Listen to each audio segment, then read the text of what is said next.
धोखेबाज पत्नी को नर्क में मिलने वाली सजाएं। हिंदू धर्म शास्त्रों के अनुसार पृथ्वी पर जन्म लेने वाले हर प्राणी को तन, मन और वचन से किए गए बुरे कर्मों का फल भोगना पड़ता है। कुछ पाप महापाप माने जाते हैं, जिन्हें करने से नर्क में भयंकर सजाएं भोगनी पड़ती हैं। इन्हीं महापाप में एक है व्यभिचार। व्यभिचार का अर्थ है विवाहित व्यक्तियों का किसी दूसरे व्यक्तियों के साथ शारीरिक संबंध बनाना। इस कलयुग में शादीशुदा व्यक्तियों के नाजायज संबंध होना सामान्य होता जा रहा है। आपने भी कभी न कभी ऐसे अपराध अपने आसपास देखे या सुने होंगे। आजकल नाजायज संबंध बनाने में केवल पुरुष ही नहीं बल्कि स्त्रियां भी आगे हो गई हैं। आखिर स्त्रियां ऐसा करती क्यों हैं? इसका उत्तर पाने के लिए हमने हिंदू धर्म ग्रंथों और वर्तमान परिवेश का आकलन किया और हम इस नतीजे पर पहुंचे हैं कि महिलाओं द्वारा व्यभिचार करने के मुख्य दो कारण हैं। वह दो कारण कौन से हैं वह भी आप इस वीडियो में आगे जानेंगे। धर्म शास्त्रों में व्यभिचार को महापाप की श्रेणी में रखा गया है। गरुड़ पुराण के अनुसार इस पाप का कोई प्रायश्चित नहीं है। जो महिलाएं ऐसे पाप करती हैं उनकी आत्मा को परिणाम भुगतने के लिए विभिन्न प्रकार के नरकों में ले जाया जाता है और वहां उन्हें दिल दहलाने वाली सजाएं दी जाती हैं। दोस्तों, इस वीडियो में हम आपको बताएंगे कि गरुड़ पुराण के अनुसार धोखेबाज पत्नी को नर्क में क्या क्या सजाएं मिलती हैं। मनुस्मृति, नारद पुराण जैसे ग्रंथों में धोखेबाज और चरित्रहीन महिलाओं के बारे में क्या लिखा है और क्या व्यभिचारी स्त्रियों के बच्चे अपने माता पिता के पापों का अंश भुगतते हैं। यह सारी जानकारी आपको इस वीडियो में मिलेगी। तो दोस्तों, वीडियो में आगे बढ़ने से पहले आपसे अनुरोध है कि जो भी मित्र हमारे चैनल पर नए हैं और जिन्होंने अभी तक चैनल को सब्सक्राइब नहीं किया है उनसे अनुरोध है चैनल को सब्सक्राइब जरूर करें और बेल आइकन प्रेस करके ऑल करें ताकि आगे आने वाली वीडियोस की नोटिफिकेशन आपको समय पर मिलती रहे। तो दोस्तों, वीडियो में आगे बढ़ते हैं। दोस्तों, नारद पुराण में व्यभिचारी स्त्रियों के बारे में क्या कहा गया है, आइए पहले वो आपको बताते हैं। उसके बाद गरुड़ पुराण में इस विषय में क्या लिखा है उसे भी विस्तार से जानेंगे। नारद पुराण के अनुसार कई मनुष्य अपनी वासना पर नियंत्रण नहीं रख पाते और सुंदरता के आकर्षण में फंसकर पर स्त्री या पर पुरुष के साथ संबंध बना लेते हैं। केवल सामान्य मनुष्य ही नहीं बल्कि बुद्धिमान व्यक्ति, सिद्ध ऋषि मुनि और यहाँ तक कि देवता भी इस जाल में फंस जाते हैं। इसलिए इस महापाप को नियंत्रित करने के लिए भगवान ने कुछ नियम बनाए हैं और इसकी सजा भी तय की है। नारद पुराण में लिखा है कि जो पत्नी अपने पति को धोखा देकर दूसरे पुरुष से संबंध बनाती है उसे मृत्यु के बाद नरक में इस महापाप का ऐसा दंड मिलता है जिसे सुनकर परलोक भी कांप उठेंगे। नारद पुराण में एक प्रसंग का वर्णन मिलता है जिसके अनुसार एक बार धर्मराज और भगवान राम के पूर्वज भगीरथ के बीच लोक और परलोक के बारे में चर्चा हो रही थी। तब भगीरथ जी ने धर्मराज से पूछा कि अपने पति को धोखा देने वाली स्त्रियों को यमलोक में किस प्रकार का दंड मिलता है। इस प्रश्न के उत्तर में धर्मराज ने बताया कि यमलोक में उन महिलाओं के लिए बहुत ही दर्दनाक सजाएं होती हैं जो खुद को वासना से रोक नहीं पाती और दूसरे पुरुषों की ओर आकर्षित होकर उनके साथ संबंध बनाती हैं। ऐसी स्त्रियां मरने के बाद यमलोक में भी उसी पुरुष को देखती हैं जिनके साथ संभोग की इच्छा से उसने व्यभिचार किया था, परंतु वो पापिन स्त्री उसे देखकर उसके पास जाना नहीं चाहती क्योंकि इस पुरुष का शरीर घर में पिघले लोहे के समान होता है और वह पापिन स्त्री को पकड़ने के लिए दौड़ता है।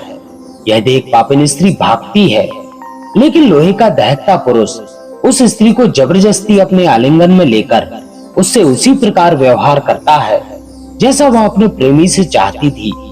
इससे उस स्त्री का पूरा शरीर जल जाता है और उसे भयंकर पीड़ा होती है। फिर उसे एक एक करके अलग अलग नरकों में ले जाया जाता है और उस पापिन स्त्री को युगों युगों तक उन नरकों में अपने पापों की सजा भुगतनी पड़ती है। जो स्त्री अपने पति को धोखा देकर एक नहीं बल्कि कई अन्य पुरुषों के साथ संबंध बनाती है उसके लिए यमलोक में कड़ी सजा का प्रावधान है। व्यभिचारिणी स्त्रियों को देखकर यमराज क्रोधित हो जाते हैं और उन्हें प्राणघातक दंड देकर नरक में भेज देते हैं। वहां महिला को बहुत पीटा जाता है, लेकिन यमदूत उस पर थोड़ा सा भी रहम नहीं करते और उसे जलते हुए लोहे के खंभों में आलिंगन कराया जाता है। लेकिन यमराज की सजा यहीं खत्म नहीं होती। इसके बाद स्त्रियों को नमक वाले पानी में नहलाया जाता है। चोट पर नमक पड़ने से वह बहुत छटपटाती हैं और अंत में यमदूतों द्वारा वही पानी इन्हें पिलाया जाता है। इसके बाद इन्हें अलग अलग नरकों में ले जाया जाता है, जहां युगों युगों तक वह अपने पापों का फल भोगती हैं। नरकों में यातनाएं सहने के बाद धरती पर इन्हें जानवरों के रूप में पुनर्जन्म मिलता है, लेकिन इन व्यभिचारी स्त्रियों को पशु योनि में भी निम्न योनि प्राप्त होती है। आइए अब बात करते हैं गरुड़ पुराण की। दोस्तों, गरुड़ पुराण पुरुषों और महिलाओं के बीच शारीरिक संबंधों के विषय में बहुत कुछ बताता है। इसमें कुंवारी या कम उम्र की लड़की के साथ संबंध बनाने के लिए अलग सजा का प्रावधान है और शादीशुदा महिलाओं के साथ अलग। गरुड़ पुराण के अनुसार जो महिला अपने पति को छोड़कर किसी अन्य पुरुष के साथ संबंध बनाती है तो उसे यमलोक में आग से धधकते लोहे से बांध दिया जाता है। इस सजा की अवधि व्यक्ति के कर्म पर निर्भर करती है। साथ ही पाप की सजा पूरी होने पर उस स्त्री को चमगादड़, दो मुंह वाला सांप या फिर छिपकली के रूप में जन्म लेना पड़ता है। जो महिलाएं अपने पति को धोखा देने के अलावा पीठ पीछे उसको अपशब्द कहती हैं, गालियां देती हैं, यमदूत ऐसी महिलाओं को कड़ाही में डालकर खौलते हुए गर्म तेल से तलते हैं। जो महिलाएं एक ही समय में कई पुरुषों के साथ संबंध रखती हैं और उन्हें बेवकूफ बनाकर पैसे लेती हैं, ऐसी स्त्रियों को नरक में सांपों से भरे गड्ढे में डालकर मारा जाता है।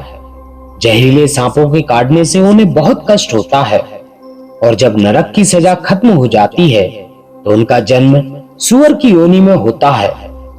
धर्म ग्रंथों के अनुसार संबंध बनाने के लिए न केवल महिला बल्कि उसके प्रेमी को भी पाप के बराबर का भागीदारी माना जाता है और उन दोनों की आत्माओं को दहकते लोहे के खंभों से आलिंगन कराया जाता है।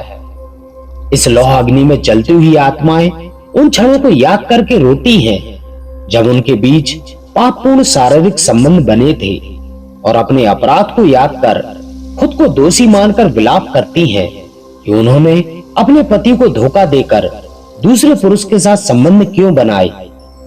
दोस्तों, इस विषय पर मनुस्मृति में लिखा है कि जब कोई स्त्री गैर पुरुष के साथ शारीरिक संबंध बनाती है तो उसे महिला के शरीर में कई तरह के दोष पैदा हो जाते हैं, जिससे उन महिलाओं का शरीर विकृत होने लगता है।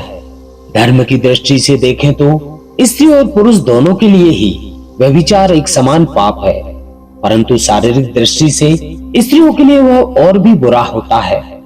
व्यभिचारिणी स्त्रियां सरल स्वभाव की नहीं होती। उनमें चिड़चिड़ापन, अस्थिरता, आवेश, बेचैनी, झूठ, कपट, असंतोष आदि दुर्गुणों की मात्रा बढ़ जाती है। इसके अलावा सरदर्द, बदन दर्द, सूखापन, प्यास, अनिद्रा, थकान, बुरे सपने आना, सांसों की दुर्गंध जैसी शारीरिक बीमारियां भी पैदा हो जाती हैं। जो महिलाएं अपने पति को धोखा देती हैं और दूसरे पुरुषों के साथ संबंध रखती हैं, उनकी संगति इतनी हानिकारक बताई गई है उन महिलाओं के प्रेमियों को भी इसके परिणाम स्वरूप नरक की ही यातनाएं भोगनी पड़ती हैं। दोस्तों, स्त्रियां व्यभिचार क्यों करती हैं? इसके प्रमुख दो कारण समझ में आते हैं। पहला कारण उनकी वासना है, जो किसी कारणवश पूरी नहीं हो पाती। इस वासना को वह नियंत्रित भी नहीं कर पाती और पर पुरुष के साथ संबंध बनाने के लिए आगे बढ़ जाती हैं। दूसरा कारण है प्रेम और सम्मान की कमी। अक्सर देखा जाता है कि जिन महिलाओं को उनके घर में ना ही उचित सम्मान दिया जाता है और ना ही प्रेम, जिस कारण से जब उन्हें बाहर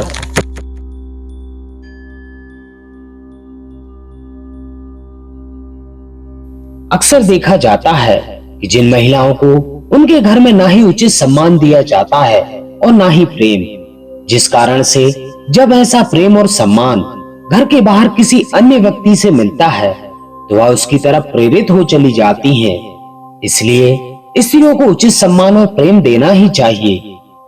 दोस्तों, अब हम इस प्रश्न का उत्तर देंगे कि क्या व्यभिचारी स्त्रियों के बच्चे अपने माता पिता के पापों का परिणाम भुगतते हैं? इस विषय पर धर्म शास्त्रों में लिखा है कि एक या अधिक पुरुषों के साथ संबंध बनाने से व्यभिचारी स्त्री का गर्भ दूषित हो जाता है और इसका परिणाम उनके बच्चे पर पड़ता है।